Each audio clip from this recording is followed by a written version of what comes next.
May 1986, Okinawa, Japan. A honeymoon that was supposed to mark the beginning of a happy marriage would eventually become the starting point of one of Japan's most shocking criminal investigations. Just 3 months after their wedding, Risako traveled to Okinawa with her husband, Shigekura. For most newlywed couples, a trip like this would represent love, happiness, and the beginning of a new life together. Beautiful beaches, warm sunlight, a future full of possibilities. But no one knew this would become the final journey of Risako's life. What investigators discovered soon after was even more disturbing. Her death was not what it appeared to be, and every piece of evidence slowly began pointing toward the person closest to her. Her husband, Shigekura. Police believed he might have been responsible for her death. But there was one major problem. Shigekura had something that seemed almost impossible to break: a perfect alibi. When Risako's condition suddenly became critical, he was nowhere near the scene. He was already at the airport, preparing to return to Osaka. There were no witnesses, no direct evidence, and no one had seen him near his wife when she became ill. Even investigators faced the same unanswered question: if Shigekura really poisoned his wife, how could he have done it? What made the case even more complicated was the image Shigekura presented to the world.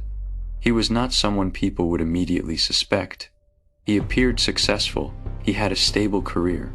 He maintained a respectable public image. To outsiders, he looked like a man who had built a comfortable and successful life. But as investigators looked deeper, they discovered a completely different story hidden beneath that image. Before Risako, Shigekura had already been married twice, and even more disturbing, both of his previous wives had also died under suspicious circumstances. 3 marriages, 3 deaths.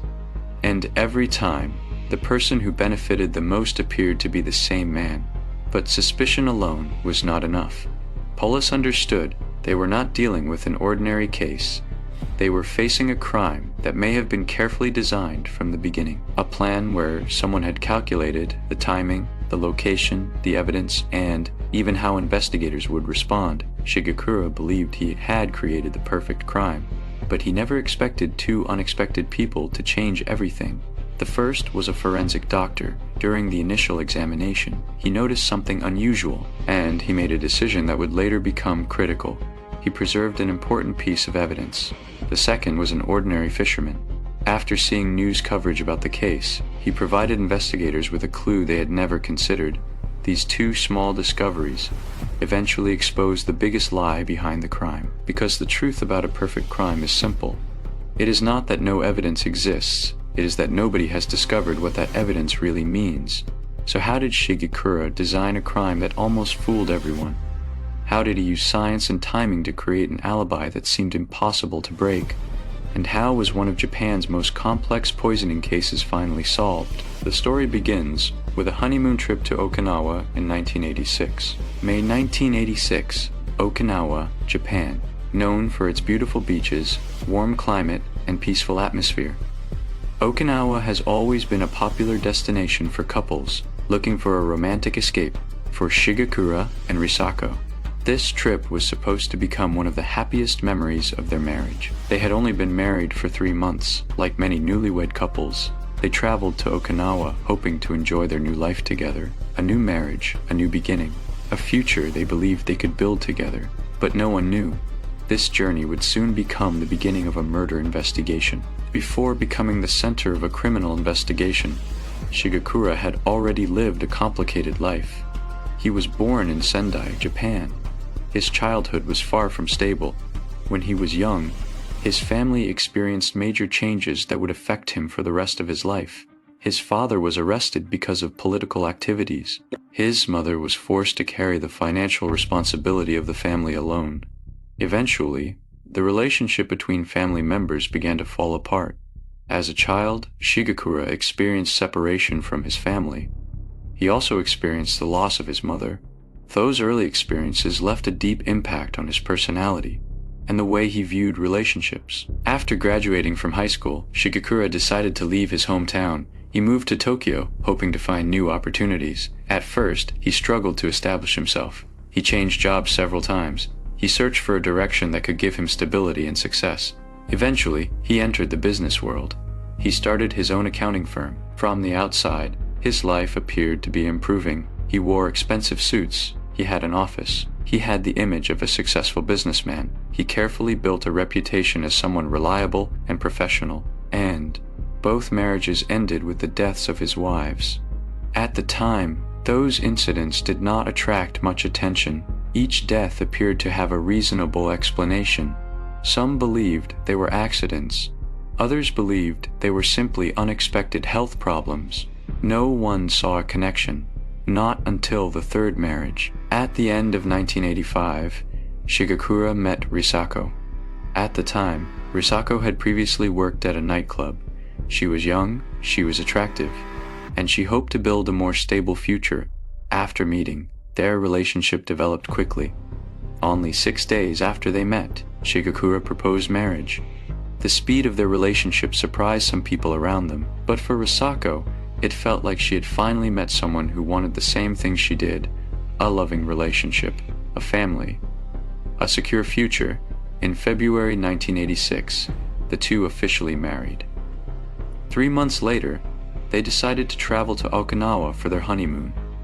According to the original plan, this was supposed to be a private trip for the newly married couple, but Shigekura suggested something unusual.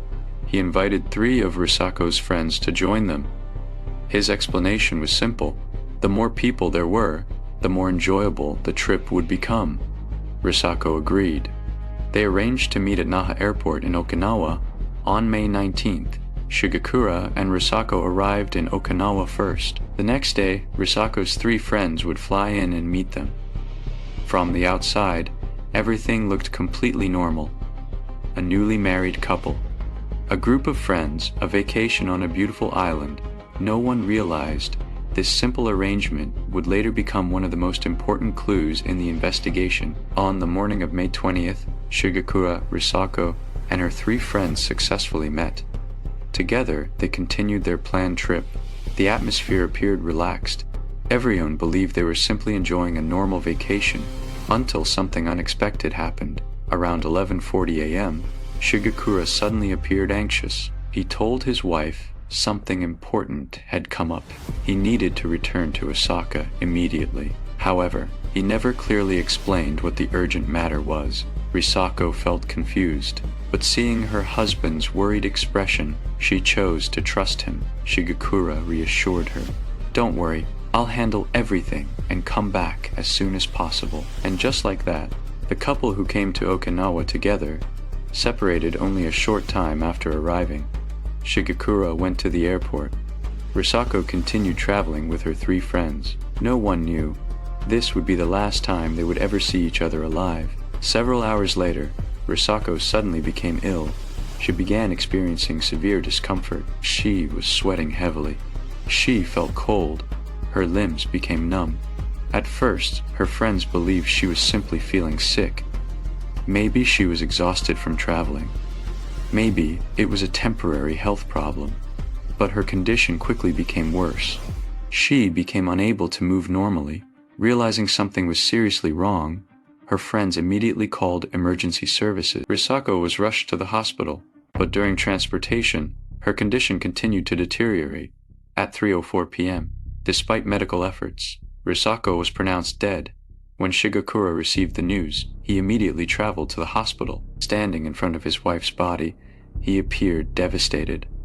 After all, they had only been married for 3 months. No one expected that a simple honeymoon trip would become their final goodbye. But Risako's friends began to feel something was wrong. They knew she had always been healthy. So why did she suddenly die? And even more suspicious, her death happened shortly after Shigekura left. The hospital reported the case to police.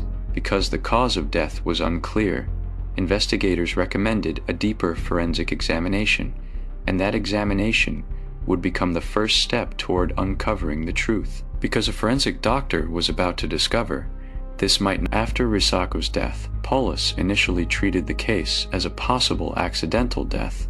A young woman, a sudden medical emergency, a death during a vacation. Without additional evidence, the case could have easily been classified as an unexpected tragedy, but as investigators began looking deeper, more questions started to appear. The first problem: Risako had always been in good health. She had no serious medical history. There was no clear explanation for why a healthy young woman would suddenly suffer symptoms similar to a severe heart condition. The second problem: the timing of her death. Shortly before Risako became seriously ill, her husband, Shigekura, had already left the travel location. According to investigators, when Risako's condition began to deteriorate, Shigekura was already on his way back to Osaka. This created the biggest obstacle in the case, because if Shigekura was responsible, he would have needed to prepare everything in advance. And more importantly, he had something that appeared almost impossible to break: a perfect alibi. Police investigation showed that after leaving Okinawa, Shigekura had a clear travel record. He had purchased a flight ticket, he appeared at the airport, and there were people who could confirm his movements. From a legal perspective, this created a major problem. Police suspected him, but suspicion was not enough. They needed to prove how he could have committed the crime. However, Risako's 3 friends did not believe this was simply an accident. They noticed several details that felt unusual. The first was the capsule Risako had taken before becoming ill. She had told her friends that it was a health supplement prepared by Shigekura. Other than that, she had not consumed anything unusual. The second issue was Shigekura's relationship with Risako. The two had known each other for only 6 days before deciding to marry. 3 months after their wedding, Risako was dead. There was another detail that attracted attention. At Risako's funeral, almost no relatives or friends from Shigekura's side appeared. Most of the people attending were Risako's own family members and friends. These details caused people around her to ask, was this really just an accident? As doubts continued to grow, Risako's friends began sharing their concerns with police and the media. With increasing public attention, investigators reopened their examination of Shigekura's background, and the deeper they looked, the more questions they discovered. First, Shigekura's financial situation was not as successful as it appeared. Although he owned an accounting firm, his income records showed unusual problems. Investigators discovered that he had failed to properly report income for years. This suggested that the image of a successful businessman might have been carefully constructed. But the biggest discovery came next. Police learned that Shigekura had been married twice before, and both of his previous wives had also died under unusual circumstances. The first wife died after developing heart-related problems. The second wife also died from similar causes. And now, his third wife, Risako, had died only 3 months after their marriage. 3 wives, 3 deaths, and each time, the cause appeared connected to heart problems for investigators. This pattern was impossible to ignore. If the first case was a coincidence, the second case created suspicion. But the third case made coincidence much harder to believe. As police continued investigating, they discovered another important detail: insurance. Before his second wife's death, Shigekura had purchased a large life insurance policy for her. And before Risako died, he had also arranged multiple insurance policies for her. The amounts were significant, and Shigekura was listed as the beneficiary, meaning if Risako died, he would receive a large financial benefit. At this point, police finally discovered a possible motive. But motive alone could not prove murder. They still needed the most important thing: evidence. Because if Shigekura had really planned the crime, investigators believed he would have already considered how police would investigate. And they were right. Police discovered that the timeline between Shigekura leaving Okinawa and Risako's death created a major gap. Everything seemed to point toward him, but he could always respond with the same argument: how could I have killed her? She died when I wasn't even there. That statement became his strongest defense. Shigekura believed that as long as investigators could not explain how the poison entered Risako's body, he would never be convicted. During media interviews, he appeared surprisingly confident. When reporters asked about accusations that he had poisoned his wife, he showed little fear. He even questioned investigators. If a poison really existed that could control the exact timing of someone's death, why haven't the police found it? His confidence shocked many people, because most people facing a murder investigation would desperately try to prove their innocence. But Shigekura appeared different. He seemed certain that investigators would never be able to prove anything. He believed he had created a crime that could not be solved. but he did not know. There was someone who had suspected something was wrong from the very beginning. A forensic doctor involved in Risako's examination, Dr. Ono. He noticed details that did not match a normal medical death, and because of that, he made a decision that would later change the entire investigation. He preserved an important sample, a decision that would eventually expose the truth behind Shigekura's so-called perfect crime. As the investigation continued, police began to realize that Risako's death might not have been an isolated incident. Because before Risako, there were already 2 other deaths connected to Shigekura's life, and both of those deaths happened inside his marriages. This discovery forced investigators to take another look at the man they were investigating, a man who appeared to be an ordinary husband, a successful businessman, a respectable person in society. But why did the people closest to him keep dying under similar circumstances? The death of his first wife, Shigekura's first marriage, happened when he was still young. At that time, he had not yet become the successful businessman people would later see. He was still searching for his place in life. His first wife worked as a nurse. The two built a life together. For many years, their marriage appeared completely ordinary, but in 1981, his first wife suddenly died from heart-related problems.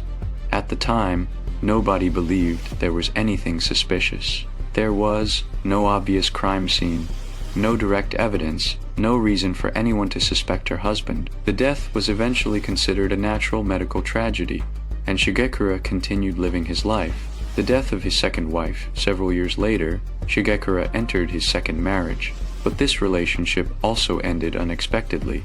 After about 1 year of marriage, his second wife died from heart failure. On the surface, it appeared to be another unfortunate tragedy, but years later investigators discovered an important detail. Before her death, Shigekura had purchased a large life insurance policy for her. After she passed away, he received the insurance payment. At the time, this detail did not attract enough attention, because by itself, buying life insurance does not prove a crime. Many married couples purchase insurance to protect each other. But after Risako's death, those old details started to look very different. Investigators began reviewing everything they had previously ignored, because now there was a pattern. The third wife, Risako, in 1986, Shigekura met Risako. Their relationship developed extremely quickly. Only 6 days after they met, he proposed marriage. The speed of their relationship surprised some people around them, but Risako believed she had finally found someone who could give her the stable life she wanted. Someone who could provide a family, a future, a sense of security. Only 3 months after their wedding, they traveled to Okinawa for their honeymoon, and then tragedy happened. Risako suddenly died. The cause once again appeared connected to heart problems. 3 wives, 3 deaths, a period of more than 10 years, and every time, Shigekura appeared to be the person who benefited the most. For investigators, this was no longer a simple coincidence. They began asking a critical question. Was Shigekura searching for opportunities to profit from the deaths of people closest to him? Police reviewed his insurance records again. They discovered that before Risako's death, Shigekura had purchased multiple insurance policies for her. The total amount was approximately 185 million yen, and once again he was the beneficiary. But there was another problem at that time. Shigekura's financial situation was becoming unstable. His accounting business was not producing the income people assumed. He even needed to borrow money to maintain his lifestyle. Yet he continued paying for extremely expensive insurance policies. To investigators, this suggested something important. Risako's death may not have been random. She may have been chosen as part of a plan. Police began examining Shigekura's personality and behavior more closely. They discovered something unusual about him. He was extremely skilled at hiding problems from others. In public, he appeared polite, successful, calm.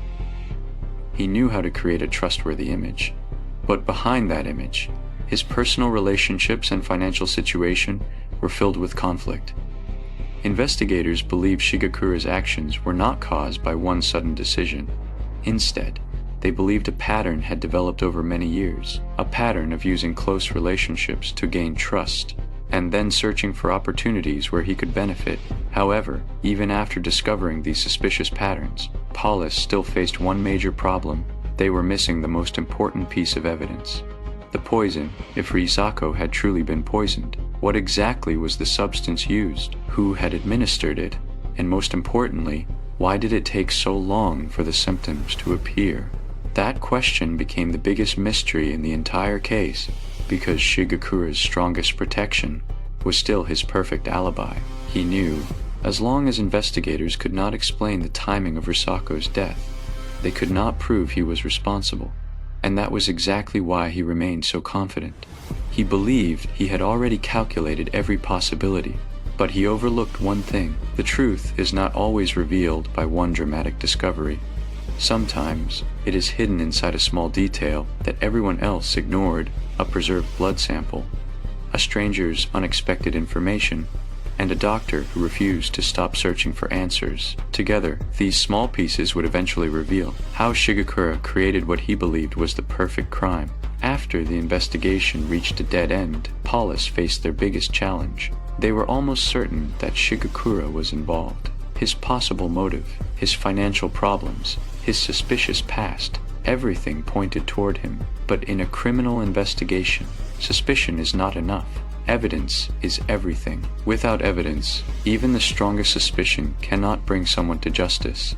And Shigekura's greatest protection was his perfect alibi, because when Risako died, he was no longer at the scene. He had already left Okinawa. So investigators had to answer the most important question. If Shigekura really poisoned his wife, what exactly was the poison? And how did he make Risako's symptoms appear only after he had already left? This question troubled every investigator involved in the case, but one person refused to accept that Risako's death was simply a natural medical event. That person was Dr. Ono, the forensic doctor who examined her body. During the examination, Dr. Ono noticed several things that did not feel right. The symptoms looked similar to a heart-related emergency, but something about the situation did not completely match. First, Risako had been healthy. She had no serious history of heart disease. Second, the symptoms she experienced before death were unusual: heavy sweating, numbness in her limbs, an abnormal reaction from her body. These details made Dr. Ono question the original assumption. He began asking, could there be another explanation? Was there a substance that could create symptoms similar to heart failure? A substance that could remain hidden inside the body, making a death appear natural? After completing the examination, Dr. Ono made a decision that would later change the entire investigation. He did not destroy all the available samples. Instead, he secretly preserved a small amount of blood, only about 30 milliliters at the time. Nobody knew how important this small sample would become. Years later, that blood sample would become one of the most important pieces of evidence in the entire case. Without it, the investigation might have ended forever. Over the following years, Dr. Ono continued his research. He studied medical records. He examined different possibilities. He searched for substances that could create similar symptoms, but every test brought another dead end. The biggest problem was the limited amount of evidence. The blood sample was extremely valuable. Every experiment used part of it, and once it was gone, there would be no second chance. But Dr. Ono refused to give up. He believed something hidden behind Risako's death had not yet been discovered. Meanwhile, police continued investigating Shigekura's background, and they discovered something important. Shigekura had purchased large amounts of aconite. Aconite is a plant that has been used in traditional medicine, but it also contains a highly toxic substance, aconitine. When taken in dangerous amounts, aconitine can affect the nervous system and the heart. More importantly, the symptoms of aconitine poisoning were very similar to what Risako experienced before her death: heavy sweating, numbness, heart abnormalities. This discovery changed the direction of the investigation. Police began to believe Risako may not have died from illness. She may have been poisoned, but a new problem immediately appeared. If aconitine was the poison, why did Risako not die immediately after taking it? According to medical knowledge, aconitine usually acts quickly. but Risako's symptoms appeared much later. That time difference became the biggest obstacle, and Shigekura knew this. He used this unanswered question as his strongest defense. His argument was simple. If investigators could not explain how the poison worked, then they could not prove he was responsible. He even spoke to the media, and he appeared surprisingly confident. When people questioned whether he had used poison to kill his wife, he showed little fear. He even challenged investigators. If a poison exists that can control the exact timing of someone's death, why haven't the police found it? That statement revealed his confidence. He believed he had already calculated every possibility. Police could suspect him, but they could never prove it. However, he did not know the investigation was about to change forever, because Dr. Ono never stopped searching, and police never stopped looking for answers. They decided to re-examine the preserved blood sample. And then, they discovered something unexpected. Besides aconitine, there was another substance inside the sample, tetrodotoxin.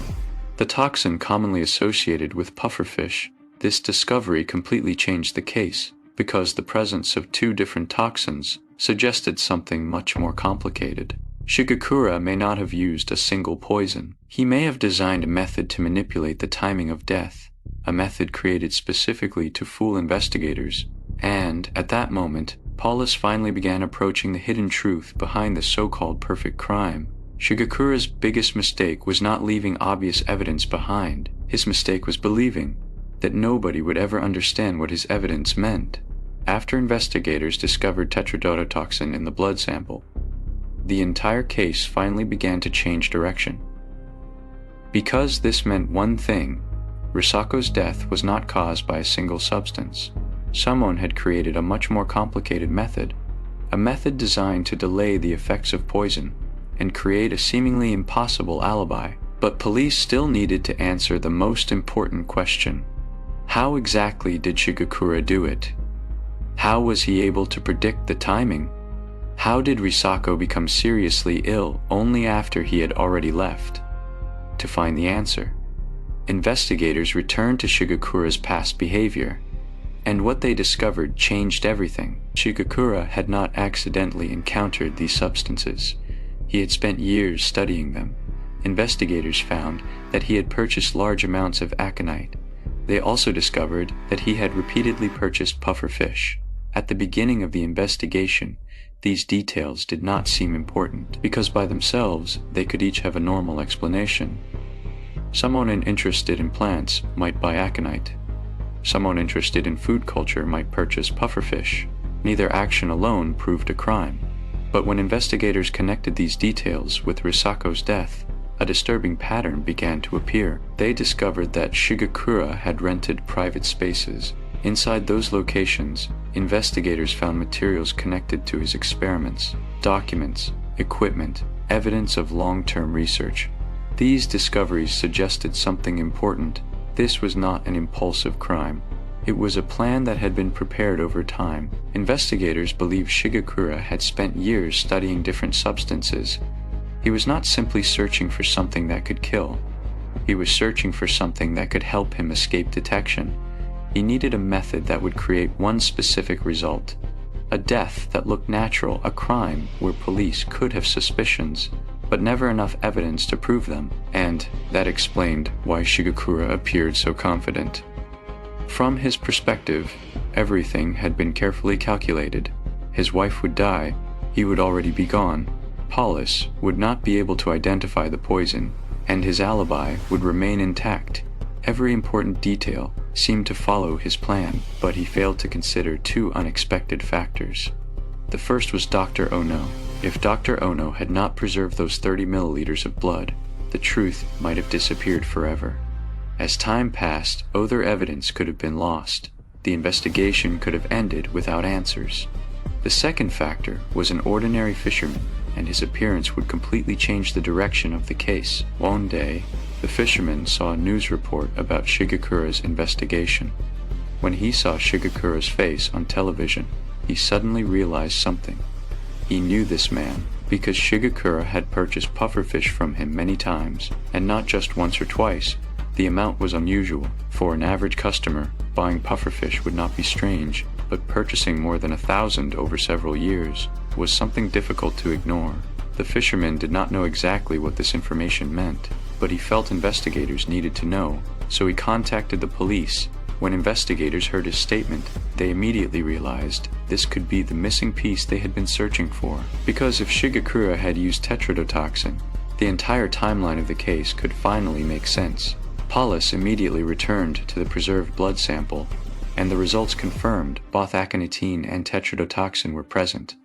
However, the most important breakthrough was not simply discovering two toxins. The real breakthrough was understanding why were these two substances together.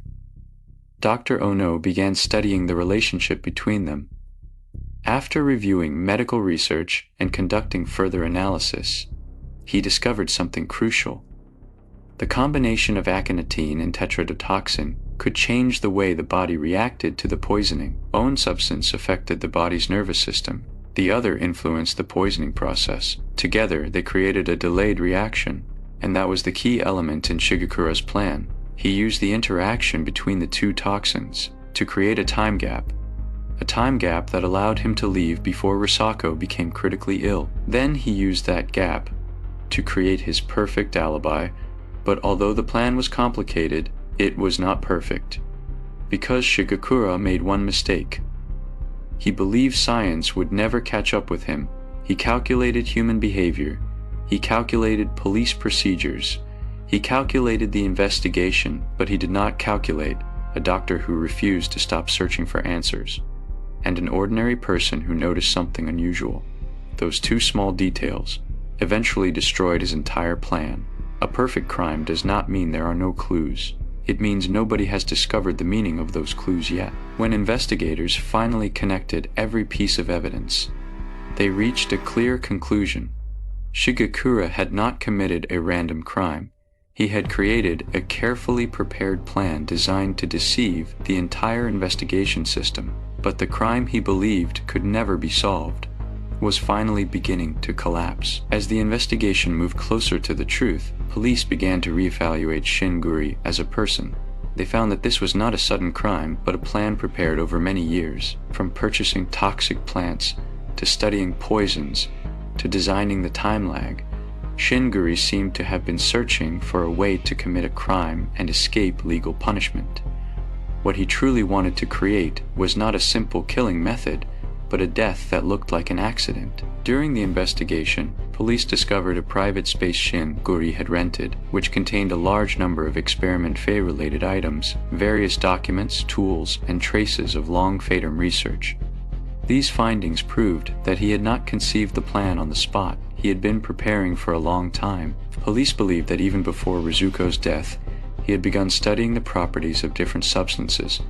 He wanted to know what could affect the human body, what could create effects resembling natural death, what could prevent the police from immediately discovering the cause. These questions became his long Fey-term research goals, and the death of his second wife began to be Refey-examined. Police suspected that might not have been an isolated event, but his first attempt to profit in a similar way. If the second succeeded, then the third plan would be even more refined. Rizuko became what he considered the ideal target, young, healthy, and just entering marriage. Moreover, the marital relationship gave him natural access. He could be involved in his wife's life, arrange trips, explain many behaviors, and even create his own alibi in advance. That was why police later believed that Shinguri was not an impulsive criminal. He was more like someone executing a calculated plan. He had considered how the police would investigate, how the cause of death would be judged, and how he could clear himself. Even the presence of his wife's friends might have been part of the plan, because having friends around actually made his departure more reasonable. If he had traveled alone with his wife and she suddenly died, his suspicion would have been greater. But with her friends present, his leaving appeared as just a temporary decision. This showed he had considered not only the crime itself, but also how others would perceive it afterward. However, the more a person believes their plan is perfect, the easier it is to overlook details. Shinguri's biggest mistake was underestimating the investigators. He thought that as long as there was no direct evidence, the police could not prove his guilt. But he did not anticipate that the truth would be uncovered not by a single piece of evidence, but by many small clues finally connected. A preserved blood sample from a doctor, information from a fisherman, experimental results, purchase records, insurance documents. All these seemingly scattered pieces eventually formed a complete chain of evidence. In 1991, police formally took action. Shinguri was arrested on charges of murder and related insurance fraud. Yet even when facing police investigation, he remained calm. He denied all charges. He admitted buying aconite and pufferfish, but explained them as personal interests. Aconite for plant research, pufferfish for a future food related business. He insisted that police were simply linking everything together because they suspected him. But the prosecution disagreed, because while each item alone might have an explanation, when all were considered together, the answer became increasingly evident. An ordinary person would not long term purchase large quantities of special substances, would not gain huge insurance benefits after a wife's death, would not have multiple similar death events, and would not happen to have an almost perfect alibi. These factors collectively pointed to one conclusion. This was not an accident, not a coincidence, but a crime designed over a long period. However, what ultimately made the case stand was not the police's initial suspicion, but scientific evidence, because science does not change with a person's status, nor disappear with their explanations. Once all experimental results were confirmed, Shinguri's most trusted alibi finally lost its meaning. The police could now explain how the poison entered the body, why death was delayed, and why he could leave the scene. The perfect crime he created was ultimately defeated by the traces he himself left behind. But the true end of the case would have to wait for the final trial in court, where Shinguri would face the ultimate challenge from the police, the prosecution, and all the evidence. In 1994, after years of investigation, this case that had shocked Japan finally entered the trial stage. For the police, this day meant they finally had the chance to prove that the man who once believed he could never be caught must now take responsibility for his actions. When the trial began, Shinguri maintained his stance. He refused to admit the crime. Faced with the prosecution's extensive evidence, he remained calm. His explanation never changed. He bought aconite out of interest in plants, pufferfish out of interest in food research. And as for his wife's death, he said it was an unpredictable accident. But the prosecution did not rely on a single piece of evidence. They reorganized all the clues, from criminal motive to financial gain, from the deaths of the first two wives to Rizuko's abnormal death, from insurance records to toxicological experiments. All evidence ultimately formed a complete logical chain. The prosecution argued that Shinguri did not become a suspect by chance. Rather, his actions step by step exposed the truth. First, he had a clear financial motive. If Rizuko died, he would gain huge insurance benefits. Second, his past showed a highly similar pattern: 3 marriages, 3 deaths, and in each case he profited. Finally, scientific evidence completely shattered his strongest defense. The alibi that he was not present when his wife died was proven not to exonerate him, because the real question was whether he had designed everything in advance. The answer was already hidden in the evidence. The court ultimately found that Shinguri had made long term preparations, studied relevant substances, and used complex methods to commit the crime. His actions were not accidental but a planned crime. Finally, the court sentenced Shinguri to life imprisonment. After the verdict, Shinguri still insisted on his innocence. He appealed, but the Tokyo High Court upheld the ruling. He then appealed to the Supreme Court, which also upheld the decision. This meant that legally, the case was officially closed. However, even after entering prison, Shinguri never admitted his guilt. Years later, he even published a book continuing to express his innocence. But over time, few people believed his explanations. For the public, what was truly shocking was not how a person committed a crime, but how close he had come to succeeding. If Dr. Ono had not initially suspected, if those 30 milliliters of blood had not been preserved, if that fisherman had not seen the news and provided the clue, this case might truly have remained unsolved. Shinguri might even have been seen as just a pitiful husband who lost his wife. But the truth was finally discovered, because a crime can be hidden for a while, but it is very difficult to hide forever. A seemingly perfect plan ultimately failed, not because it was not complex enough, but because the criminal could not control all the variables. He calculated poisons, time, police investigation, but he did not calculate human suspicion, the progress of science, and those seemingly trivial coincidences. This is what makes this case most worth pondering. The so-called perfect crime never exists. Some cases are just temporarily unsolved. Some truths just wait for the right person to appear. In Okinawa in 1986, a seemingly ordinary honeymoon trip eventually uncovered a carefully designed crime. A husband, a perfect alibi, a complex combination of poisons, and two key figures who changed the fate of the case. Together they formed an unforgettable story in Japanese criminal history. And the biggest lesson this case leaves us is that what truly solves crimes is not necessarily a genius detective, but all the people who persist in seeking the truth, because every overlooked detail has the potential to become the key to uncovering the truth.